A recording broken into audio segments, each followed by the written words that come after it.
a town east of New York City, 17,000 homes in one place. What bank would be crazy enough to lend a developer the money to build 17,000 homes or 15,000 homes in one place for which he had no buyers? We were in a suburban country at that time.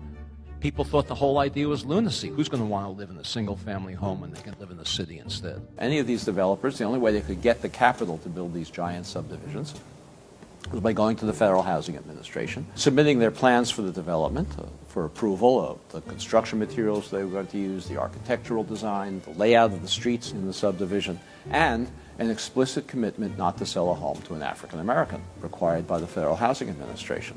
The Federal Housing Administration even required, as a condition of these guarantees, developers like Levitt to place a clause in the deed of every home prohibiting resale to African Americans or rental to African Americans. These deeds still exist in these homes today. They're no longer enforced, no longer enforceable, but they're still there. What was the consequence of this? Well, those homes in those days, in all of these suburbs, they sold for $10,000 or less, $8,000, $9,000 a piece. In today's money, that's less than $100,000, probably $90,000. African Americans who were prohibited, not they didn't want to, not because they didn't like living among whites, they were prohibited from moving into these suburbs, and they could easily afford to do so. Any working class family can afford to buy a home for $90,000, roughly twice national median income.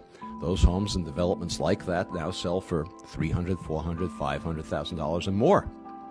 The white families over the next couple of generations gained, you can do the arithmetic, $200,000, $300,000, $400,000, $500,000 in equity.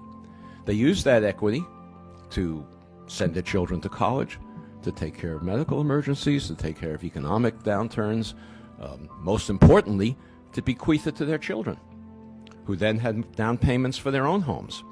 African Americans who accumulated none of that wealth as a result of this federal subsidy had none of those abilities. Today, nationwide, African American incomes are on average about 60% of white incomes. African American wealth today is 10% of white wealth.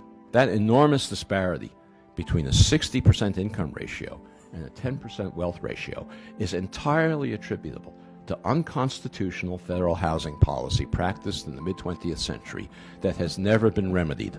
It's a constitutional violation, and of course it determines the ongoing racial inequalities we have today.